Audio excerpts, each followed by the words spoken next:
fine apology. What Logan Paul wants you to know. Tomorrow only on GMA.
Thanks for watching Nightline, and as always, we're online 24/7 at our Nightline Facebook page. Good night, America. Can you help catch a killer? The Trigger Man, he's out there somewhere. A Murder on Orchard Street. 7 heart-pounding episodes streaming on abcnews.com with reports on ABC's Nightline. And listen to the podcast. Dive into the case. Help catch a killer. It's our 11th annual Super Bowl recipe playoff show. Next. Right now at 10, a mother's fight to keep her daughter's memory alive on the 2nd anniversary of her death. It is not fair that Sarah did not get to live out her dreams. New video from Virginia tonight as a Nebraska congressman describes the train's moment of impact. I knew immediately that there was something terrible just happened, and the train hit something. A major intersection in northwest Omaha set to shut down for months. But tonight, there's good news for businesses and residents in this area. A mild end to January, but things are changing. We're talking colder and snow chances in my 7-day forecast. Live from 7 Burlington Station, this is Omaha's news leader, KETV Newswatch 7 at 10.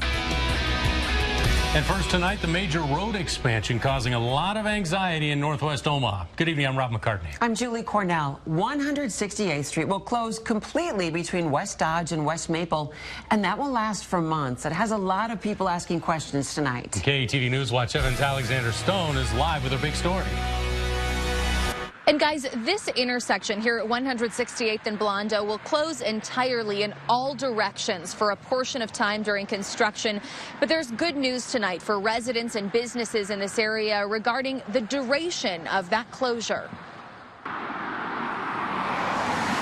In a growing part of Omaha, the city says it's time for the roads to catch up. It's about safety and moving cars. We are well above capacity here. Wednesday, residents in Northwest Omaha getting the chance to ask questions and get a better idea what to expect during construction. Well, it's going to cause a lot of traffic problems, and we're all trying to figure out how we're going to get back and forth. The project involves widening 168th Street from just 2 lanes to 4, and the intersection at Blondo will be reconstructed. That means 168th from Dodge to Maple will close down, as will a section of Blondo Street, east and west of 168th. Initially, the work was planned in phases over multiple years. Now it should be complete by December. And some good news this week, a change order approved at City Council reduced the time during which Blondo will be entirely shut down. A portion should be reopened by midsummer. We wanted to share the good news of shortening the closure of the road by 100 days. The goal now to keep people moving throughout construction. We're just anxious to get this project going. I think it's very well needed, and it'll be awfully nice to have it done. And many people are confident the inconvenience will pay off down the road. I'm glad to see it's one project instead of 2, and looking forward to next year when it's done. And that change order reducing the time during which Blondo will completely close is costing an extra $260,000. The entire project cost is around $10 million. And an important thing to note, that full closure of 168th Street will start on March 1st. Reporting live tonight, Alexandra Stone, KETV Newswatch 7. Alexandra, thank you. Well, she lost her life just hours after her college graduation. Sarah Root died 2 years ago tonight.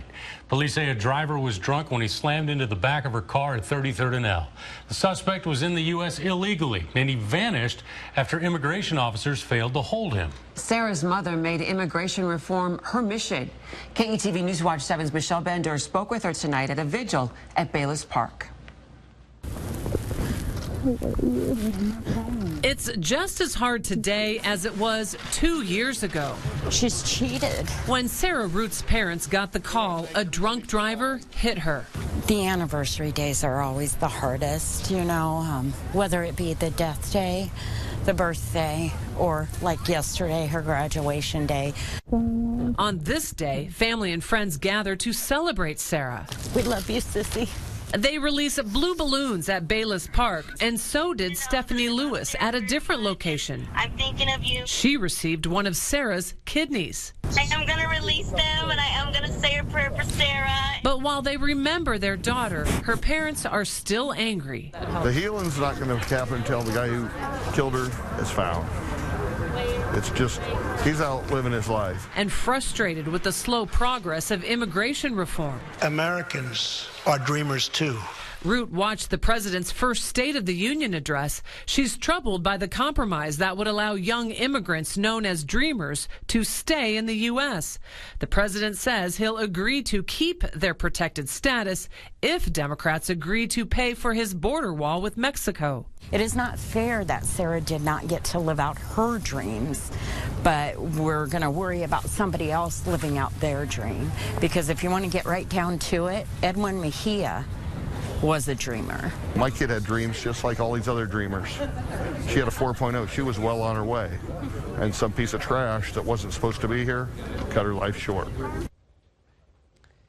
Well, Michelle Root tells me she'll go to Washington next week to lobby lawmakers and hold a peaceful protest, she says, to be the voice of Sarah. And that reward for finding the alleged drunk driver, Eswin Mejia, is now at $24,000. Call Crime Stoppers at 402-444-STOP if you know where to find him. Back to you, Rob. All right, Michelle, thanks. A Nebraska congressman knew right away something terrible had happened. Don Bacon was on that train when it hit a garbage truck in Charlottesville, Virginia this morning. Now, he's okay, along with 3 other lawmakers from Nebraska and Iowa. That includes Representative Jeff Fortenberry, who we're also hearing from tonight. KETV Newswatch 7's Taylor Barth reports. One moment you're in casual conversation and it's a lighthearted mood. The next moment something has gone seriously wrong. Nebraska Congressman Jeff Fortenberry was among hundreds on board this Amtrak train. So were his wife and 3 children, all headed to West Virginia for a Republican congressional retreat. It's just a lovely Virginia rural countryside, and all of a sudden there was a very jarring sound and the train jolted. The train crashed into a garbage truck just west of Charlottesville, Virginia. Also on board, Senator Joni Ernst and Representatives David Young and Don Bacon. We spoke with Bacon while he was still on the train. I could tell there was metal on metal and it was hard contact.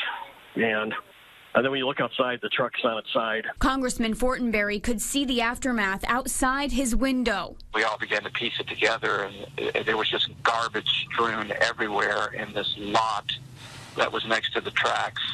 And we could see this cab of the truck completely separated from the back end. Some lawmakers on board are also doctors. They rushed to help 3 people hurt in the garbage truck. 1 did not survive. Some passengers on the train have minor injuries. The rest went back to Charlottesville, then took buses to the retreat, which began with a prayer service. There's a certain heaviness to this, and I think we're still processing what just happened. Congressman Fortenberry says his family is okay, and he thanks the community for their concern and care. Senator Joni Ernst could not speak with me tonight, but she tweeted that she is safe. Federal investigators are looking into the cause of the crash. Rob, back to you. All right, Taylor, thanks. Omaha police believe a man killed his own father. Officers booked 55-year-old William Bunderson Jr. on account of first-degree murder. Police found 79-year-old William Bunderson Sr.'s body in a home near 65th and Janes. That was just after 11 last night. A woman called for help saying her son had shot her husband. Neighbors say the family lived there for more than 50 years. They drew their guns and said, "Come on out with your hands up," and I was literally taken aback by seeing this guy that has been my neighbor for years I grew up with. And no word on a motive for the killing. Bunderson's expected in court tomorrow afternoon. Another man goes to court charged with the murder of his father, mother, and a teenage niece. John Dalton Jr. will stand trial for all 3 killings. And today we learned a 6-year-old girl witnessed the shootings the day after Christmas. The detectives say she hid under a couch and then later identified her uncle as the shooter. Police recovered 11 bullet casings from the scene. Investigators say there's